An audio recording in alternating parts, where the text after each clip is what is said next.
Hello and Assalamu alaikum wa rahmatullahi wa barakatuhu. Welcome to my English grammar class, and today my topic is gender of noun. The topic now I already explained to you. Noun is the name of person, place or thing, और उर्दू में इसको इस्म बोलते हैं। दुनिया में जितने भी नाम हैं मैं बहुत पहले भी आपको बार बार बता चुकी हूँ। अगर आपने वीडियोस देखेंगे नाउन से रिलेटेड जो भी वीडियो है, कि कोई भी नाम दुनिया में चाहे वो एनिमल्स के हों, प्लांट्स के हों, नॉन लिविंग थिंग्स के हों या प्लेसेस के हों, पर्सनस के हों, ये सब इनकी आइडेंटिफिकेशन एक ख़ास नाम से होती है। उसी टर्म को हम नाउन बोलते हैं। अब नाउन को हम डिफ़ाइन करने के लिए हम लोग तीन कैटेगरीज को बार बार पढ़ते हैं। इसको मैं ज़रा एक्सप्लेन करना चाहूँगी। वो है पर्सन, प्लेस और थिंग।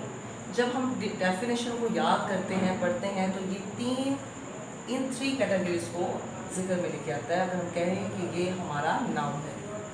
अब हमने इस बात को देखना है कि नाउन की 2 टाइप्स हैं।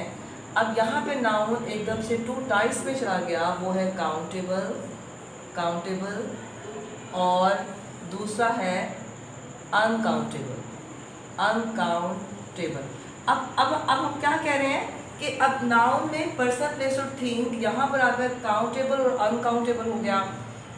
फिर हम इसकी काइंड्स की बात करें, वो 5 हैं, और यहाँ पर आकर वो प्रॉपर,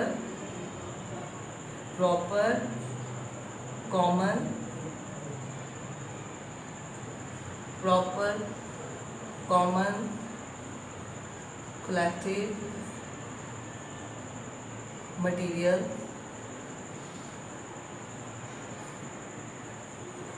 और abstract noun।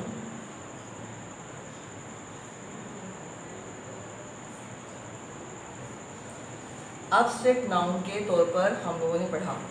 अब यहाँ पर एक बात तो वाज़ेह है कि नेम ऑफ पर्सन, प्लेस और थिंग इज कॉल्ड नाउन। अब यही पर्सन, प्लेस और थिंग एक जगह पे आकर काउंटेबल और अनकाउंटेबल हो गए, हमने पढ़ा। फिर यही पर्सन, प्लेस और थिंग को हमने काइंड्स में डिवाइड किया। कुछ पर्सन, प्लेस और थिंग प्रॉपर है, कुछ कॉमन है, कुछ कलेक्टिव है, कुछ मटेरियल है, कुछ एब्स्ट्रैक्ट है। इसको डिटेल में मैं आपको बता चुकी हूँ काइंड्स ऑफ नाउन में। अब फिर उसके बाद हम लोगों ने इसकी नंबर को पढ़ा। नंबर में हम लोगों ने बताया कि नाउन सिंगुलर और प्लूरल होते हैं। ये हमने बताया था नंबर ऑफ नाउन। उससे पहले हम लोगों ने एक पढ़ा था ग्रामेटिकल फंक्शन, जिसमें नाउन सब्जेक्ट के तौर पे भी काम करता है और ऑब्जेक्ट के तौर पे भी काम करता है। और ऑब्जेक्ट की 2 काइंड्स मैंने बताई थी आप लोगों को, वो है डायरेक्ट और इनडायरेक्ट। मतलब एक नाउन की मैं शेष बता रही हूँ बच्चों कि ये आपको कितनी बार कंफ्यूज कर सकता है। और आज जो हम पढ़ने जा रहे हैं इसका वो है जेंडर। अब जेंडर ने यहाँ पर कैसे काम किया कि एक नाउन पर्सन, प्लेस और थिंग के नेम है, तो वो क्या नंबर में कैसे लेकर आया, नाउन डिस्कस करता है। काउंटेबल, अनकाउंटेबल में कैसे करता है। एक नाउन सब्जेक्ट और ऑब्जेक्ट के तौर पर कैसे काम करता है। उसके बाद प्रॉपर, कॉमन, कलेक्टिव, मटेरियल और एब्स्ट्रैक्ट नाउन के तौर पर कैसे काम करता है। और आज हम इसका जो जिक्र करेंगे वो है इनका जेंडर। तो यहाँ पर हम लोग कह सकते हैं कि आज हम नाउन को एज ए जेंडर पढ़ेंगे। अब हम जेंडर की बात करने जा रहे हैं। तो जेंडर है क्या, सबसे पहले हम इसकी डेफिनेशन को क्लियर करेंगे। यहाँ तक आपको नाउन और इसकी जो हमारे प्रीवियस लेक्चर का थोड़ा रिव्यू है वो आपको पता चल गया होगा। अब हम आते हैं अपने मेन टॉपिक की तरफ, वो है जेंडर।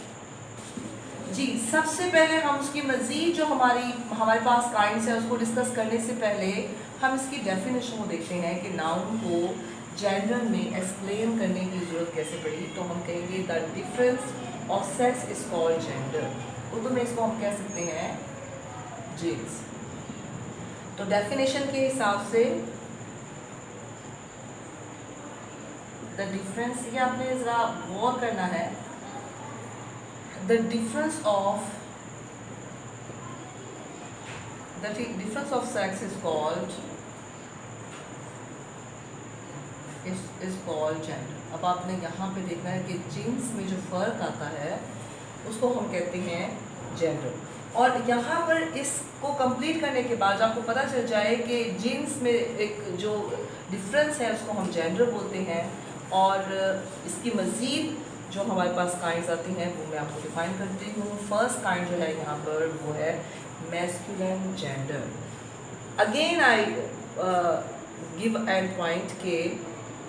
पॉइंट दैट कि आपने जब भी कोई ग्रुप देखना है उसका जो मेन नेम देखना है वो नेम आपको पूरा एक्सप्लेनेशन दे देगा। मैं हर वीडियो में एक बात बताती हूँ आपको, जब मैं किसी भी मेन टॉपिक की काइंड्स टाइप्स को बयान करती हूँ तो मैं आपको एक बात ज़रूर बताती हूँ कि आप उसका हेड नेम देखें, वो नेम आपको बता देगा, लेकिन आपको वो नेम का मीनिंग पता होना चाहिए। अगर आपको पता नहीं होगा फिर आप उसको भी अंडरस्टैंड नहीं कर पाएंगे। तो अगर आपको पता है कि मैस्कुलिन से मुराद कोई भी ऐसे वर्ड हम जब लेते हैं तो उसका मतलब नर में लेते हैं, मतलब जो मेल जेंडर को ज़ाहिर करे, फेमिनिन जो फीमेल को ज़ाहिर करे, न्यूटर जो लाइफलेस हो, और कॉमन जो मुश्तरका हो। ऐसे वर्ड जब दिए जा रहे हैं तो ये बता देंगे कि इसमें कौन से नाउन आएंगे। तो फर्स्ट है हमारा मैस्कुलिन जेंडर, सेकंड है फेमिनिन जेंडर, थर्ड है न्यूटर जेंडर और फोर्थ है कॉमन जेंडर। और अब हम इसको डिफाइन करते हैं वन बाय वन। तो फर्स्ट में हमारा आ रहा है मैस्कुलिन जेंडर। फर्स्ट काइंड है हमारी मैस्कुलिन जेंडर। बहुत इजी है, बहुत ज़्यादा इस्तेमाल होने वाला टर्म है। जितने भी आप क्लासेस ले लें उसमें खासतौर पे 1, 2, 3 क्लास ले लें, उसमें सबसे ज़्यादा पूछे जाने वाला क्वेश्चन हम सिलेबस जब बनाते हैं तो उसमें कहेंगे वर्ड्स ऑपोजिट करें जी, सिंगुलर प्लूरल करें और मैस्कुलिन फेमिनिन करें। ये वो टर्म है जो इंग्लिश की ग्रामर में इनिशियल स्टेप में बच्चों को सिखाना शुरू कर देते हैं। तो इसकी जो डेफिनेशन है बहुत ईजी है। The names of males as the names of male. यहाँ पर बात पता चल गई कि नर को, इसके अगर हम लोग उर्दू अगर राइट करना चाहें तो हम कह सकते हैं नर जीन्स को हम कहते हैं। यहाँ पे इसको कर लें नर genes. The names of males as, अब इसकी हम लोग अगर एग्जाम्पल्स की तरफ आएँ तो बहुत ईजी एग्जाम्पल्स हैं। वो हैं, आप कोई भी लगा लें, मैन लगा लें, बॉय, फादर, अंकल, ये सब आ जाएंगे हमारे मैस्कुलिन जेंडर में। अब हम आते हैं सेकंड टर्म की तरफ, सेकंड काइंड की तरफ, वो है फेमिनिन। बिल्कुल एक दूसरे के ऑपोजिट है। तो ये जैसे हम कह सकते हैं कि अगर मैस्कुलिन जो है वो नर है तो फेमिनिन उसमें आ जाएगा मादा जिन्स में। तो हम सेकंड टर्म लेके आते हैं, वो है फेमिनिन। और ये इस फेमिनिन जेंडर, तो इसका मतलब होगा उर्दू में मतलब होगा नर जेंडर। और इसको हम डिफाइन करेंगे the names of females as, बिल्कुल opposite, the names of female as. इसकी एग्जाम्पल बहुत इजी है, बहुत ज़्यादा इस्तेमाल होती हैं, इसीलिए स्टूडेंट बहुत जल्दी पिक कर लेते हैं इसको। ये नाउन का सबसे इजीएस्ट टर्म है। इससे पहले नंबर जो गया था सिंगुलर प्लूरल, ये भी बहुत इजीएस्ट है, बच्चे बहुत इजीली याद कर लेते हैं। और इसी तरह फेमिनिन और मैस्कुलिन भी बहुत इजी है, इसलिए बच्चे बहुत इजी याद कर लेते हैं। तो हम उसी के ऑपोजिट कर लेते हैं। वहाँ पे हमने बॉय किया तो यहाँ पे गर्ल है, और यहाँ पे वुमेन आ जाएगा। और इसी तरह यहाँ पर अगर और मज़ीद हम करना चाहें तो एनिमल्स में मेयर आ जाएगा, और मेयर जो है वो हॉर्स का होगा। टाइगर की जगह पे हम लोग यहाँ टाइगर्स बोल दें तो ये फीमेल जेंडर में की एग्जाम्पल्स होगी। Clear students? अब हम चलते हैं अपने थर्ड टर्म की तरफ। अगेन थोड़ा सा हमें इसको डिफाइन करना है, मैस्कुलिन फेमिनिन, हम मैन और फीमेल, क्योंकि ये चीज़ जाहिर करता है मेल जो है वो एम और फीमेल जो है वो एफ से स्टार्ट होता है। तो मैस्कुलिन और फेमिनिन को डिफाइन करना मेल और फीमेल, क्योंकि ये फर्स्ट लेटर्स का मिलता है। लेकिन अब न्यूट्रल कॉमन, इसकी जो डेफिनेशन है इस वर्ड को मैच नहीं करती। आपने थोड़ा सा इसको याद करना है। अगर मुझे नहीं आएगा तो मैं न्यूट्रल को डिफाइन नहीं कर सकूंगी, जब मुझे आएगा तो मैं डिफाइन कर सकती हूँ।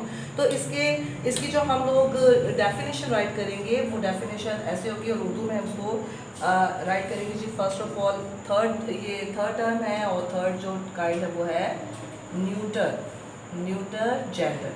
अच्छा, अब इसको उर्दू में आप राइट करेंगे बेजान जिन्स, बहुत इजी, बेजान जिन्स इसको हम राइट कर देंगे। और इसकी डेफिनेशन है the names of lifeless object. The names of lifeless जिसमें ज़िंदगी ना हो। ऑब्जेक्ट का मतलब है चीज़ें। अच्छा, जब भी आप डेफिनेशन याद करें या कोई आप किसी को याद करवाएं तो आपने एक चीज़ को बहुत बहुत ज़्यादा अपने माइंड में रखना है कि डेफिनेशन में कोई वर्ड भी ऐसा ना हो जिसका उर्दू मीनिंग आपके स्टूडेंट को ना आता हो। अगर आप उसको रट्टा लगवाएंगे और उर्दू मीनिंग आप नहीं करवाएंगे तो स्टूडेंट्स को पता ही नहीं होगा कि पूछ क्या रहा है और मैं बता क्या रहा हूँ। मिसाल के तौर पर ऑब्जेक्ट्स बहुत छोटा है, हमारे लेवल पे तो हमें आ गया, लेकिन जब हम इसको 1 और 2 3 क्लास की स्टूडेंट्स को याद करवाना शुरू करेंगे तो उनको नहीं पता कि ऑब्जेक्ट क्या है।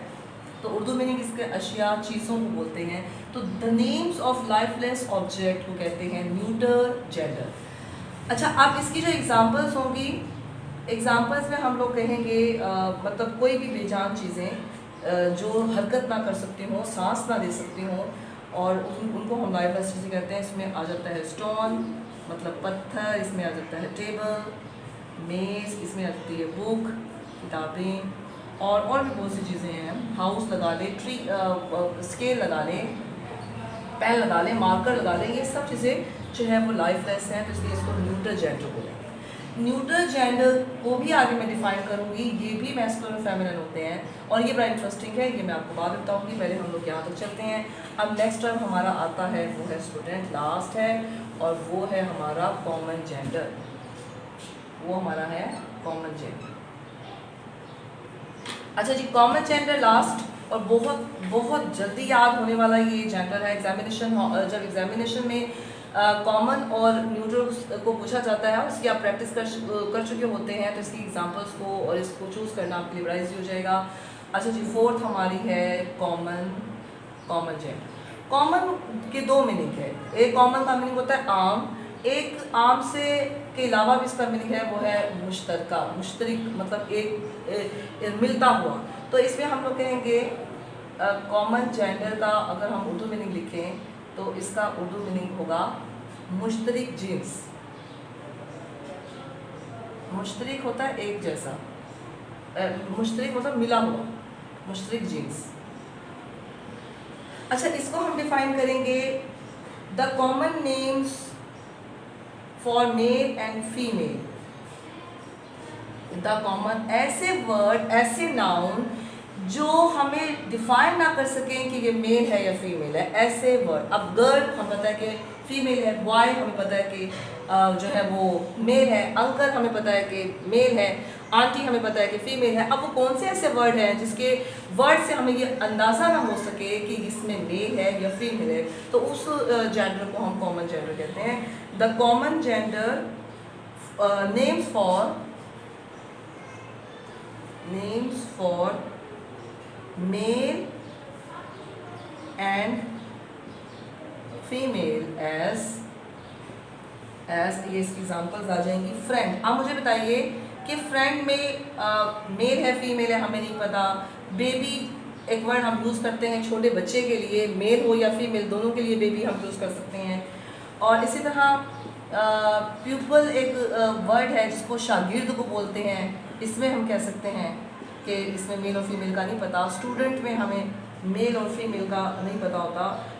तो ये वो कुछ कॉमन जेंडर है जिसमें हमें पता नहीं होता कि ये मेल है या फीमेल है। क्लियर बच्चों, यहाँ तक हमारा टॉपिक क्लियर होता है कि यहाँ पर 4 काइंड्स हैं और इसको मैंने डिटेल बताया, लेकिन बहुत इजी है ये और आपको यकीन आराम से समझ में आ गया होगा।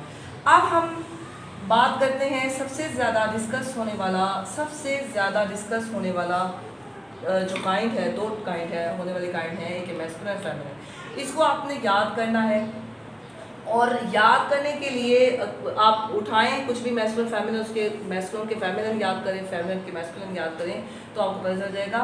और इसमें मैस्कुलिन फेमिनिन में ज़्यादातर जो होते हैं वो पर्सन्स के होते हैं और प्लांट्स के होते हैं, एनिमल्स के और बर्ड्स के। यहाँ पर पहले हम लोग इनकी बात करेंगे कि इस पर्सन्स में अगर हम देखें तो पर्सन्स में हम कह सकते हैं जैसे ब्रदर, ये पर्सन्स में आ गया ब्रदर, तो इसका हम फेमिनिन कहेंगे सिस्टर।